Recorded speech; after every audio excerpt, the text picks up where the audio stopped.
Right, we have derived the equations of mass continuity, pressure equilibrium, and luminosity. Yet, we do not know anything yet about how this energy is generated. This quantity epsilon, the energy production rate, where does that come from? Well, you already know that it comes from nuclear reactions at the core, but imagine you do not know that a priori. One possibility that was actually seriously considered in the 19th century was the release of gravitational binding energy. Now we know that this hypothesis is now to be flawed, right? Stars derive their energy from nuclear fusion that is happening at their cores. Yet, although it does not power stars, the release of gravitational binding energy is an actual source of energy in many other astrophysical objects.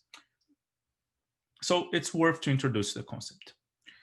Let's consider this. A star is a gravitationally bound object, right? Its total gravitational energy is defined as the negative of the energy that is required to separate its constituent particles to infinity. So let's calculate this energy.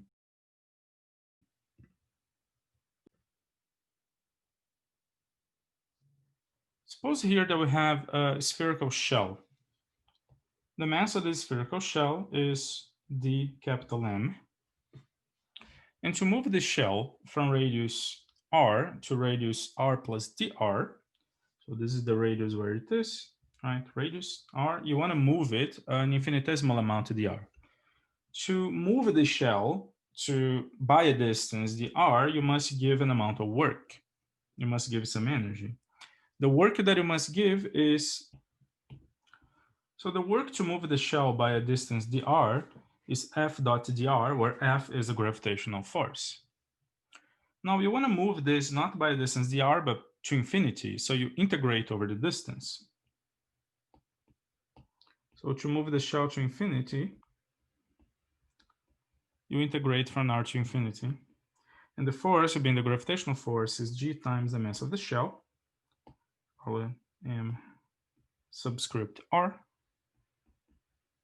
squared. Now the mass of the shell, which is what you want to move, and the r prime. So we can integrate this in radius easily, and that is minus g mass under the shell, r, and the mass of the shell, dmr. Now to disperse the whole star requires that we do that for all of the shells. So what you do is that you integrate this differential of work from 0 then to the mass of the star. Now let's write this as minus gm squared over the radius of the star, which is the correct scaling. You have here mass, and you have here mass, and you have here a radius. So the scaling is correct, apart from a numerical factor that we're going to call little q.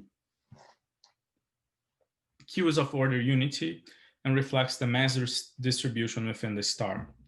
Now, if we have constant density, for constant density, we had that the mass inside the shell was little r cubed over big R cubed times the mass of the star. And we can substitute the dmr, the differential of mass, by the mass continuity equation. That is not just for constant density. So if we do the substitution, then the work that we need to do on the star is equal to minus 4 pi g times rho times the mass over big R cubed, and an integral from the core to the surface of the star of r to the 4th power dr. So this equation, you can integrate minus 4 pi over 5 times g times rho times the mass and the square of the radius. So let's carry on to the next page. Now substitute back the density, and then what we find is that the work is minus 3/5 of gm squared over the radius. That means a little q is 3/5 for constant density. Now this is a constant density approximation, but this result is very useful. This is the binding energy of a star, or its total amount of gravitational potential energy.